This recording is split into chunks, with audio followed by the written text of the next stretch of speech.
하나님의 말씀을 듣는 자에게 우리 주님께서 내가 너희에게 이르노니 너희 원수를 사랑하며 너희를 미워하는 자를 선대하며, 그렇게 말씀하시고, 그리고 오늘 두 가지를 말씀하시는데 너희를 저주하는 자를 위하여 축복하며 너희를 모욕하는 자를 위하여 기도하라.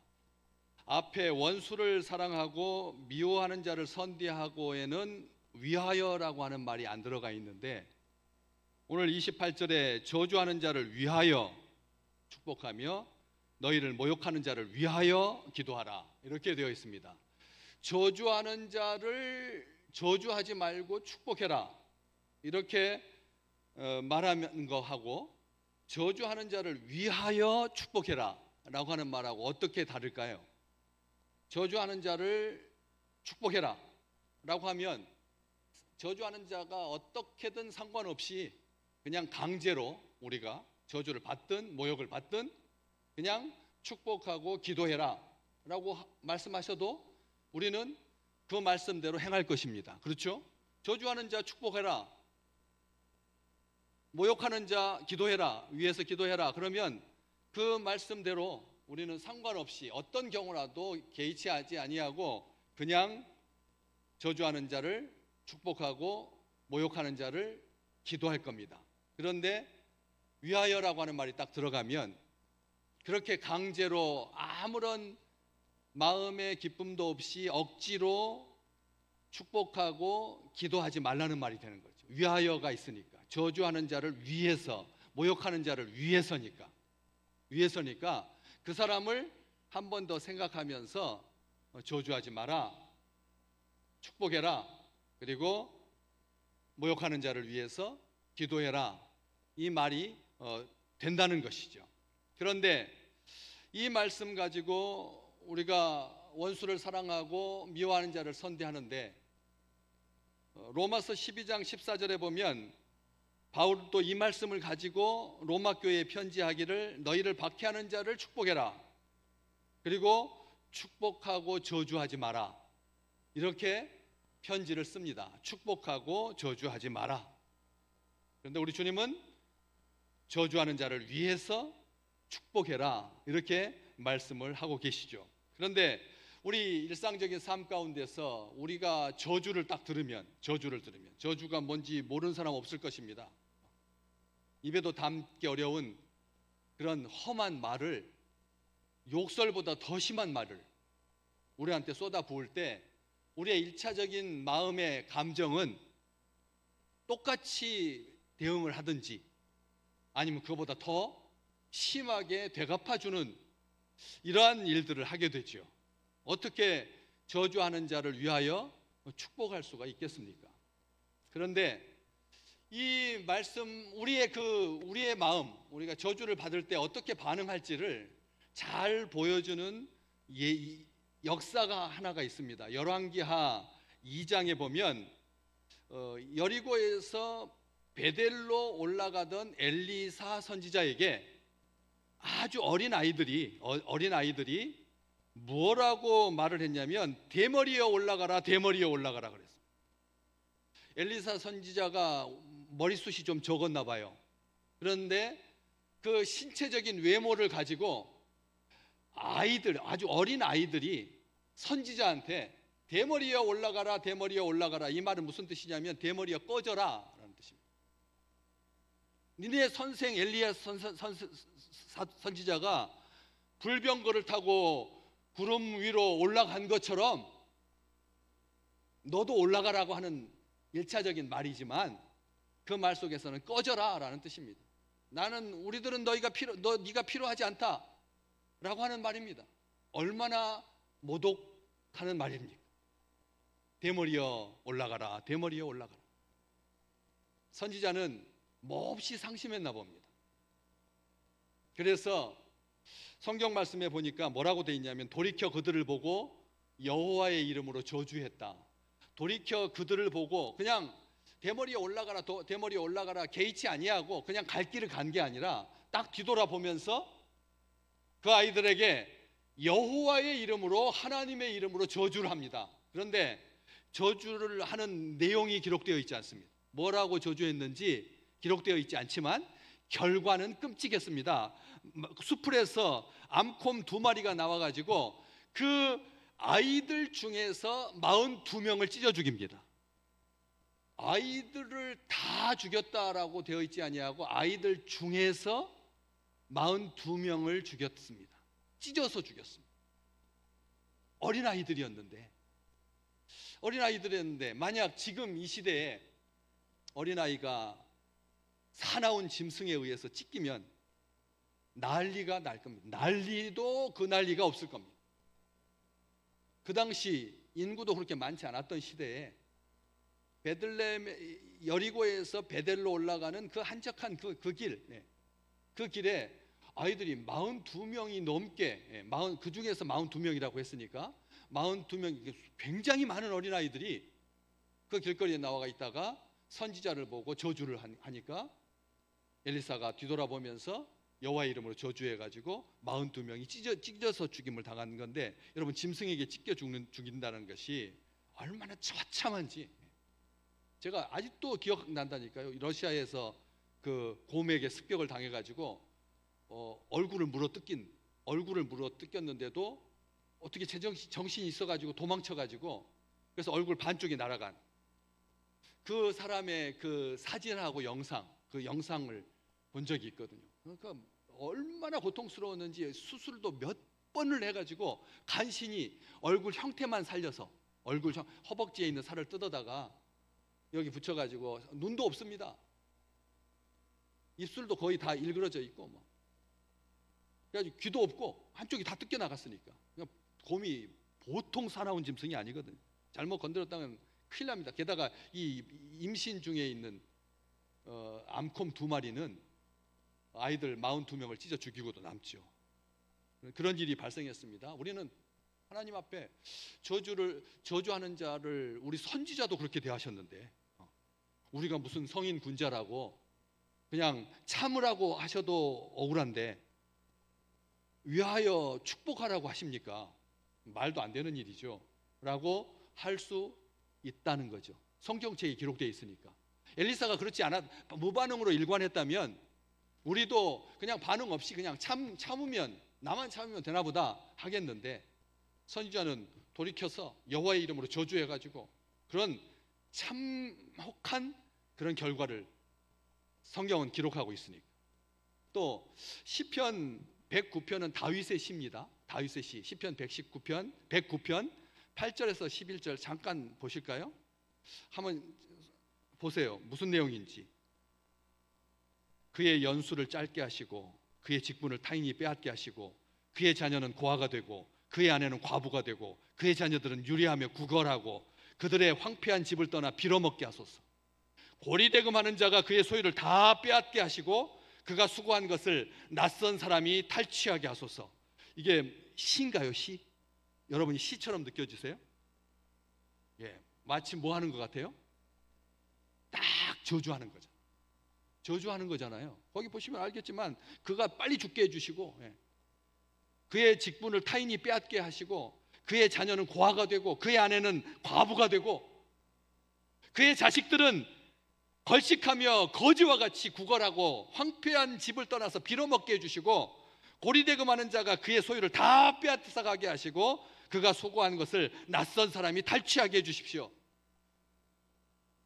시편에 보면 도무지 시라고 여겨지지 않는 그런 저주와 비슷한 것이 나오거든요. 그런데 이걸 뭘로 분류를 하냐면 저주시라고 하지 않습니다. 시편을, 이런 시를 뭐라고 하냐면 탄원시라고 합니다. 따라서 해볼까요? 탄원시. 탄원은 누구한테 하는 거죠? 하나님한테 하는 탄원입니다. 하나님한테 하는 거예요. 자기를 모욕하고 저주한 아이들을 돌아보면서 여호와의 이름으로 저주하는 것이 아니라 하나님 앞에 저 정말 속상해서 죽겠습니다. 정말 아픕니다. 정말 싫습니다. 저놈 죽여주십시오 라고 하는 건데, 이게 개인적인 저주나 사적인 복수심을 그런 불러일으키는 그런 시가 아니다는 거죠. 왜? 어떻게 알 수 있느냐면 이 시의 앞부분 109편 1절에서부터 6절까지 보면 확실히 알 수가 있는데, 노예로 바벨론에게 포로로 끌려가면서 니느웨의 포로가 돼서 정말 처참하게 포로로 잡혀가서 그곳 사람들한테 조롱과 멸시를 당했을 때 그것을 견딜 수가 없어서 탄식하며 하나님 앞에 부르짖는, 하나님 앞에 뭐 하는 거라고요? 부르짖는 거라. 저주가 아니라 부르짖는 겁니다. 다시 말하면 하나님 들어주십시오. 제가 억울해서 못 살겠습니다. 우리 민족이 하나님 앞에 분명히 범죄해서 하나님 앞에 심판을 받아가지고 이렇게 망했지만 그럼에도 불구하고 원수들에게 우리가 조롱을 당하니까 살 수가 없어, 견딜 수가 없어서 그래서 입에 담지도 못하는 말이잖아요. 그래서 이 탄원 하나님 앞에 하나님께서 공의를 베풀어 주셔서 제발 우리를 살려 주십시오. 예레미야 선지자에게 70년 만에 고국으로 돌아갈 거라고 했으니까 고국으로 돌아가서 하나님의 성전을 회복하고 우리 민족이 다시 한번 살 길을 허락해 주십시오. 바로 그런 소망 가운데 공의의 주님을 바라보는 그런 기도이고 시다라고 하는 것이죠. 우리가 신명기 28장은 뭐라고 기억하시나요? 신명기 28장 복받는 장이라고 기억하거든요. 신명기 28장 나가도 복을 받고 들어와도 복을 받고 떡반죽 그릇에까지 하나님 복을 주십시오. 복 받는 장인데 앞쪽으로 한참 가가지고 신명기 11장에 보면 이런 말씀이 나옵니다. 내가 오늘 복과 저주를 너희 앞에 둔다. 하나님께서 우리 앞에다가 뭐와 뭘 주신다고요? 복과 저주를 너희 앞에 둔다라고 하는 말은 무슨 뜻이냐면 너희들이 복을 선택하든지 저주를 선택할 수 있도록 복과 저주를 너희 앞에 둔다. 너희가 만일 내가 오늘 너희에게 명하는 너희 하나님 여호와의 명령을 들으면 복을 받을 것이고 너희가 만일 내가 오늘 너희에게 명령하는 도에서 돌이켜 떠나서 너희 하나님 여호와의 명령을 듣지 아니하고 본래 알지 못하던 다른 신들을 따르면 저주를 받으리라. 신명기 11장에 기록되어 있습니다. 내가 복과 저주를 너희 앞에 둔다. 선택해라. 내 말에 순종하면 너희는 복받고 나를 떠나서 불순종하고 다른 신을 경배하면 저주를 받을 거다 라고 분명하게 기록하시면서 신명기 11장 29절에 너희 하나님 여호와께서 너희가 가나안 땅에 들어가거든 하나님께서 인도하여서 너희를 가나안 땅에 들여보내주시거든 너희들은 산 두 개 한쪽 산에서 또 다른 마주보고 있는 두 산에 가가지고 한쪽 산에서는 축복을 선포하고 한쪽 산에서는 저주를 선포해라. 한쪽 산에서 축복을 선언하는 산은 이름이 그리심산인데 그 산은 정말 그 말처럼 우리가 그리심이라고 하는 카드 회사가 있거든요. 축복하는 그리심이라고 하는 그런 것처럼 말 자체가 예쁘잖아요. 그린 같기도 하고 녹색 같기도 하고 정말로 아주 풍요로운 산입니다. 산은 기뻐가지고 물도 흐르고 나무도 울창하고 새들이 노래하는 그 그리심산에서는 이스라엘 백성들한테 복을 선포하고 맞은편에 있는 산은 에발산입니다. 에발산은 아주 험악한 산입니다. 나무도 없고 황폐한 산입니다. 그 산에서는 뭘 선포하라? 저주를 선포해라. 이 말은 무슨 뜻이냐면 저주 받아라는 말이 아니라 하나님 앞에 순종하면 복받고 불순종하면 저주 받는다라고 하는 것을 자자손손 깨닫도록 그래서 가나안 땅에 들어가서 같이 붙어있는 그 산 앞에 서서 그리심산에서는 복을 선포하고 에발산에서는 저주를 선포해라 그런 말이 기록되어 있거든요. 그런데 그 말씀대로 이스라엘 백성들이 여호수아의 인도로 가나안 땅에 들어가 가지고 두 산 앞에 서서 이 말씀을 준행합니다. 한쪽 산 그리심산에서는 축복을 선포하고 에발산에서는 저주를 선포하는데 놀라운 한 가지 이야기가 거기에 덧붙여져 있는데 여호수아서 8장 30절과 31절에 보시면 그때 여호수아가 이스라엘의 하나님 여호와를 위하여 어디에다가 제단을 쌓았다고 돼 있어요. 에발산은 뭘 선포하는 산이죠? 저주를 선포하는 산이거든요. 그리심산에서 축복을 선포하는 산인데 왜 여호수아가 하나님 앞에 저주를 선포하는 산에다가 제단을 쌓았을까? 이게 놀라운 장면인데 이게 구속의 경륜인 거죠. 왜냐하면 무슨 뜻이냐면 저주가 선포되는 에발산에서 하나님께 제사를 드린다라고 하는 말은 하나님의 말씀대로 살지 못하여서 받아야 할 저주가 어떻게 해결될 수 있는지를 보여주는 증거고 예표이기 때문에 그렇습니다. 무슨 말이라고요? 무슨 말이냐고 놀라셨죠? 예. 예.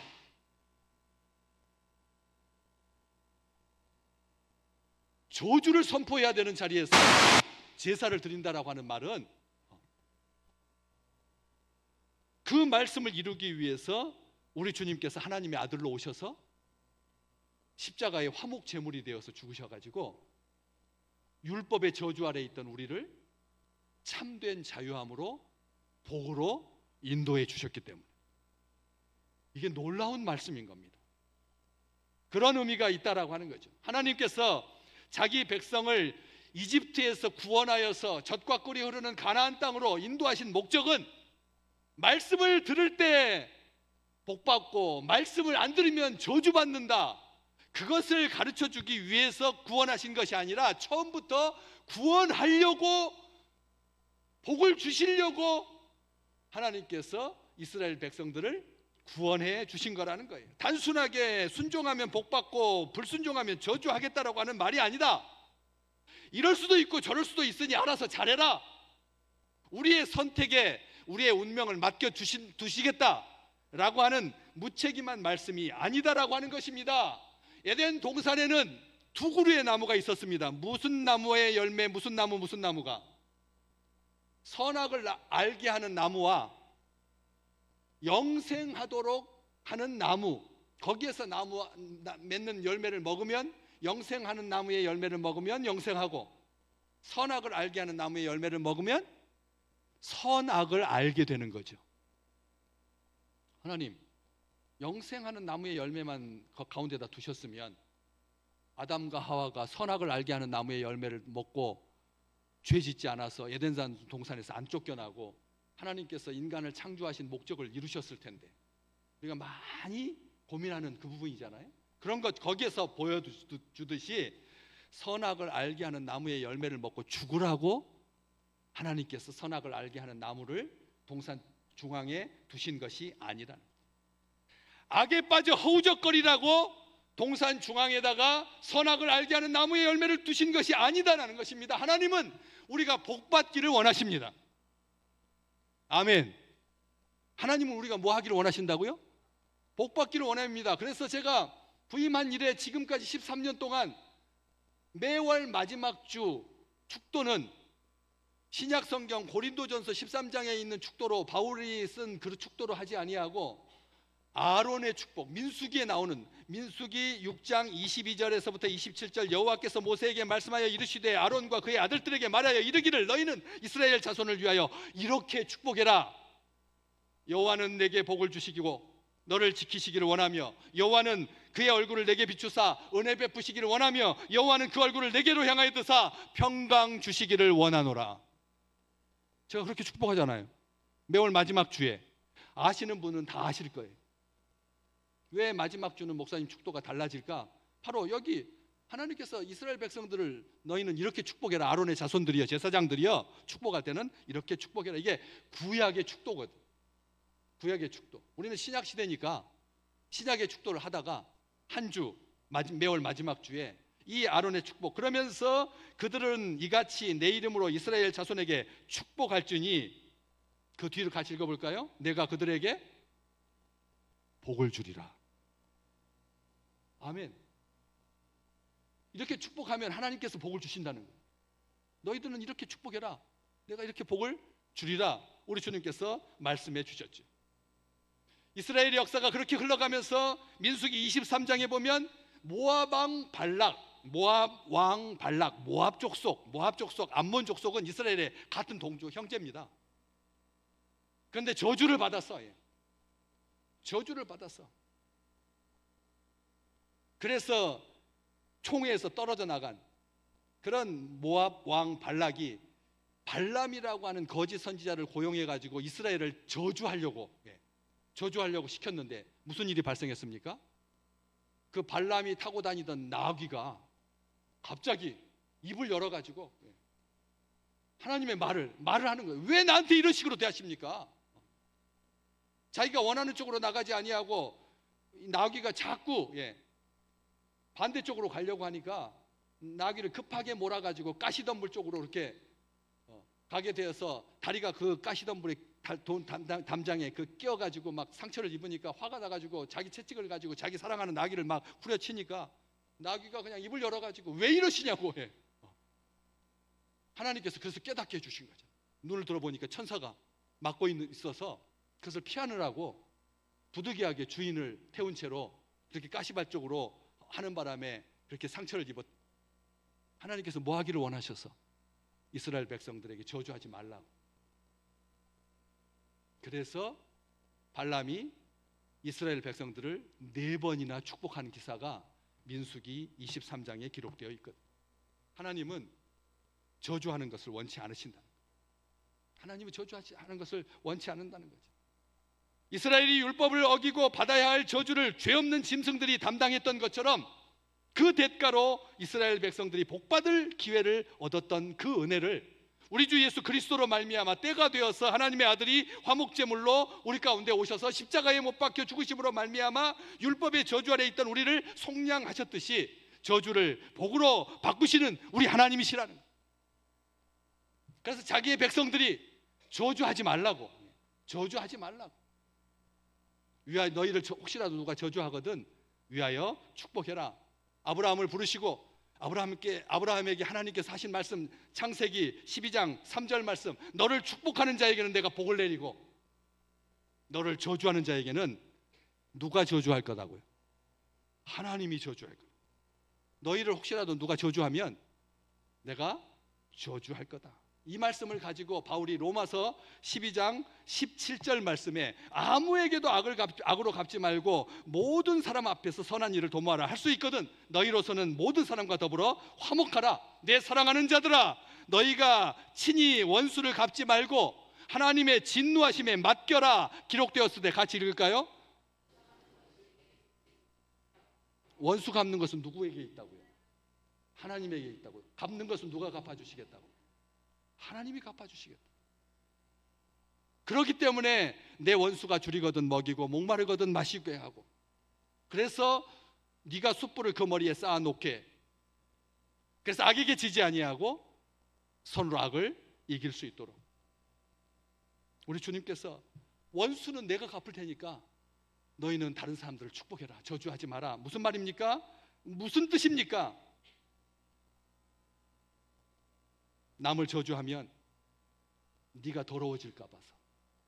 남을 저주하면 사람이 더러워지니까 그런 억울한 일을 당하지 아니하도록 너희를 저주하실지라도 그들을 위하여 축복해라 라고 말씀하시는 거예요. 그렇기 때문에 저주하는 것은, 따라서 해볼까요? 하나님을 대신하려는 거다. 왜? 저주하는 것은 누가 하는 거니까? 하나님이 하시는 건데 감히 어떻게 사람이 저주할 수 있느냐? 하나님이 분명히 말씀하셨습니다. 너희가 저주하면 너희가 하나님 되려고 하는 거다.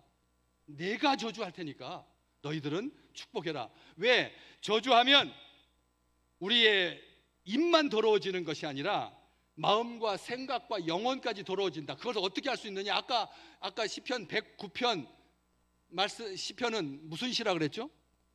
탄원시라고 했습니다. 저주시가 아닌데 탄원시라고 했습니다. 그 뒷부분에 보시면 이런 내용이 있습니다. 시편 109편 17절과 18절. 그가 저주하기를 좋아하더니 그것이 자기에게 임하고 축복하기를 기뻐하지 않더니 복이 그를 멀리 떠났으며, 또 저주하기를 옷 입듯 하더니 저주가 물같이 그의 몸속으로 들어가며 기름같이 그의 뼛속으로 들어간나이다. 저주하면 이런 일이 발생한다는 거예요. 저주하게 되면 그 저주가 자기에게 임한다. 축복하기를 기뻐하지 아니하면 복이 그를 멀리 떠나게 된다. 저주하기를 옷 입듯 하면, 저주하는 것을 마치 옷 입듯이 기분 나쁠 때마다 저주해 되면, 그러면 저주가 물같이 그의 몸속으로 들어가 기름같이 그 뼛속까지 사무치게 된다. 놀라운 말씀입니다. 그렇기 때문에 너희는 저주하지 마라. 그래서 솔로몬, 그 아들 솔로몬이 우리에게 이런 말을 썼네요. 이런 편지를 써서 전도서 10장 20절 같이 한번 읽어볼까요? 마음속에라도 왕을 저주하지 말며 침실에서라도 부자를 저주하지 마라. 공중의 새가 그 소리를 전하고 날짐승이 그 일을 전파할 것임이니라. 아멘. 지난주에 우리 가을에는 기도하게 하소서 같이 새벽 기도에 여기 와서 기도했습니다.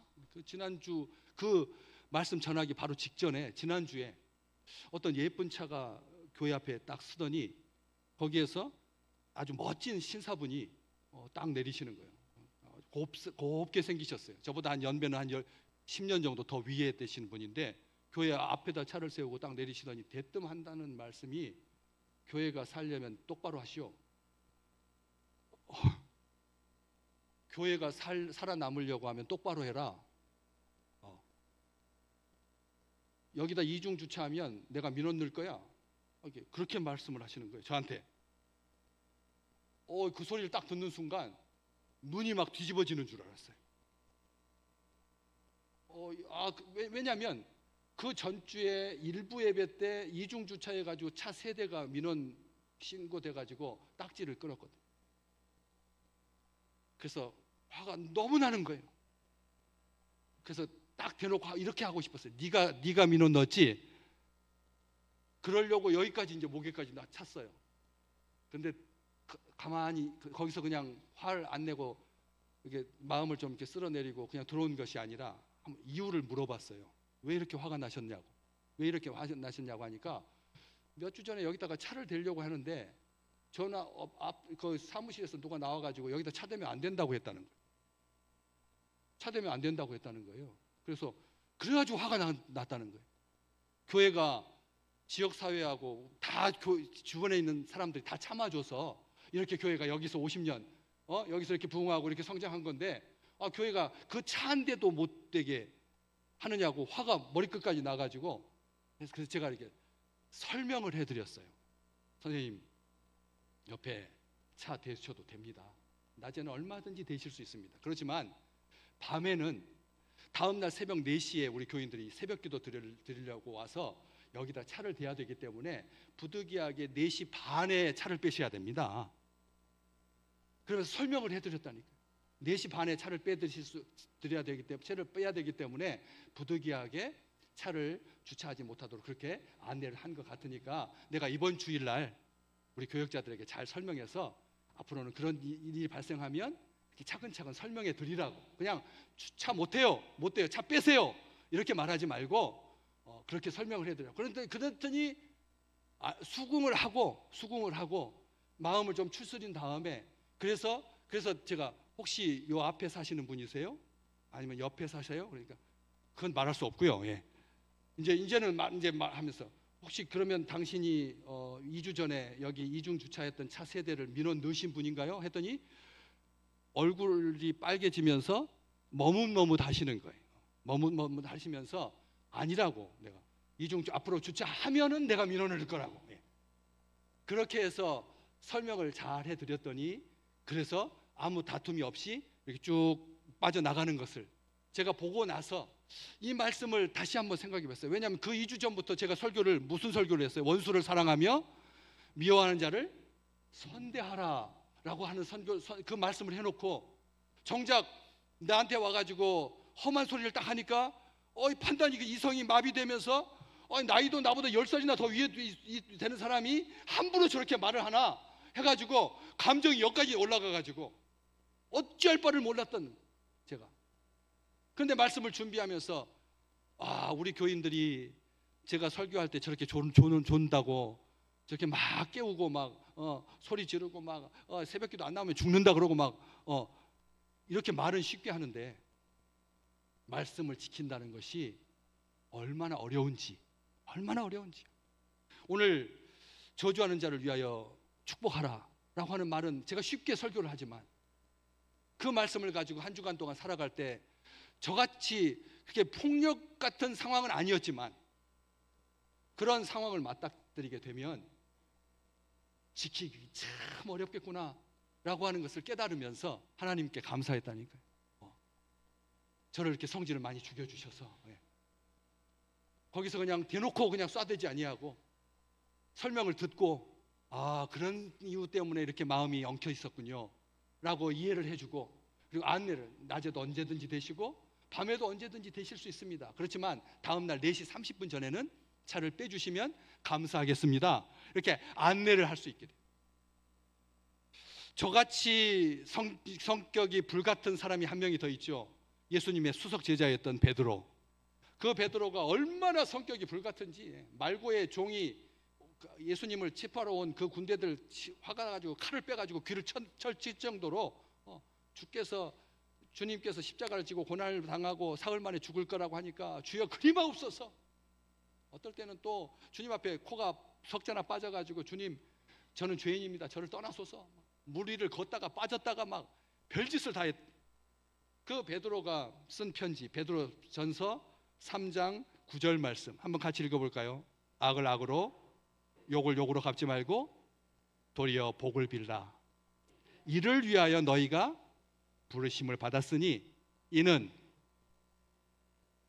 아멘, 복을 못 받게 하려고요? 복에 복을 더하게, 복이 더해지는 우리 아름다운 식구들 되시기를 주의 이름으로 축복합니다. 저주하는 것은 누구의 권세를 빼앗는 거라고요? 하나님의 권위를 빼앗는 거라고요. 저주는 사람이 하는 게 아닙니다. 하나님이 하시는 겁니다.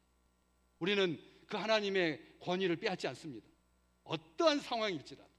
오늘 이렇게 예배 잘 드리고 나가시면 바깥에 죄가 문 앞에 엎드려져 있어가지고 거기서 걸려 넘어지게 될 거거든요. 그럴 때마다 이 말씀을 기억하십시오. 저주하지 말고 욕을 욕으로 갚지 말고 도리어 복을 빌어줘라. 그러면 너희가 부르심을 받아, 그것 때문에 너희를 부르신 거다. 복을 이어받게 하려고,